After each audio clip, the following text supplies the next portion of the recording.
You can never find truth. All you can do is find false, drop it and get rid of it.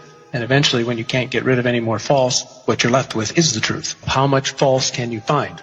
And there's lots in history.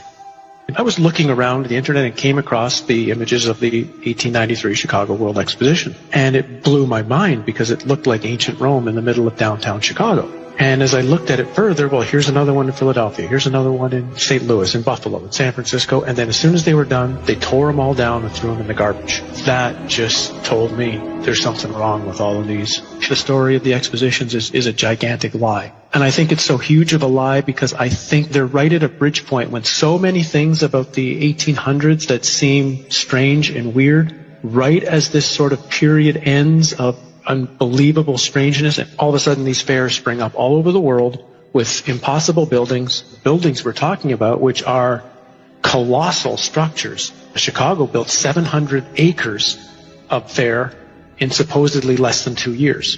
St. Louis built 1,200 acres of exposition buildings. One of the buildings in Chicago, the manufacturer's building, would house 300,000 people. There's a giant statue in the middle of the lagoon. It was called the Golden Lady, and it was known as the Statue of the Republic. It was 65 feet tall. They say it was covered in gold leaf that had copper underneath, but others speculate it was actually made out of solid gold.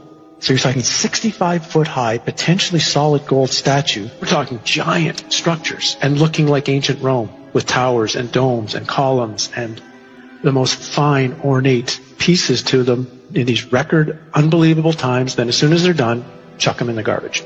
Like Jackson Park is a swamp. So supposedly they had to drive down tens of thousands of wooden stakes in order to support the weight of everything. They dug out massive lagoons, lakes. They had a canal system that ran through the entire exposition. They also had an above-ground electric train. An electric train, well, where's the electricity coming from? That's running around the park. They had a moving walkway down by the shore. Not enough people are asking, where does this technology come from? Just to frame it, if I'm not mistaken, the Chicago Fair was the first time people had seen electric light. Tesla's the one who got the electricity contract for the Chicago Exposition, and it was certainly more than all of the lights anyway that were in New York City at the time were at the Chicago Exposition. Yeah, it must have been mind-blowing for most of those people who had only seen gaslight or candlelight at night to see that city lit up in such a way. Again, count the ways. It's 1901. We are told, whether it's true or not, the idea of being able to electrically do anything hasn't been around that long. And this fair is bizarre. This is supposed to be Tesla's fair, where he managed to somehow move electricity from Niagara Falls to Buffalo for the fair. No one's really explained how he actually did that. And at the middle of the fair is a 395-foot-high electrical tower, on top of which, of course, is a female golden statue called the Goddess of Light. And this thing was lit up by, some suggest, 500,000 electric light bulbs. Again, when you look at the photos of this thing, it's just, where do they really get the power from? I mean, think of what it would take today if you had a place with no electricity and no way to pipe it in, the generators that would have to be built. For example, there's a building that went up for the Barcelona exposition in 1888. It was claimed to be the fastest built building in the world, 5,000 square meters, capacity for 2,000 guests, 600 rooms, 30 apartments, and it was supposed to be built in 53 days. This is supposed to be a time of horse and buggy.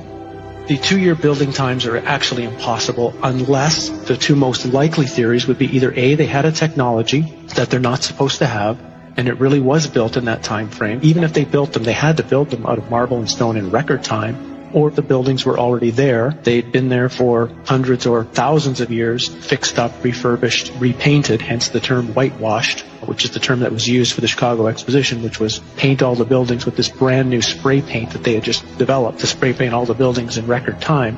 So you couldn't tell if anything was old or anything was new. How long did these things tend to stay open? When they built these things, supposedly over 2 years, which is the narrative, how long were they there for? About 6 months.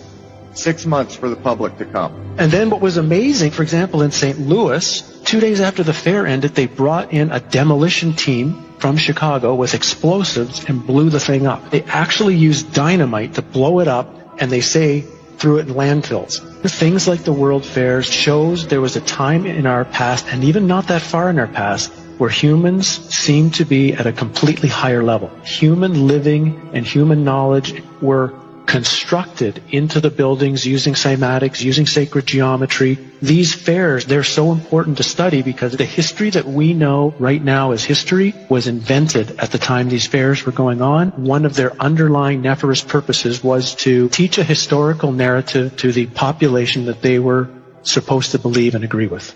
And scarily, the world we're walking into today is in some way has its origins during the time of these fairs.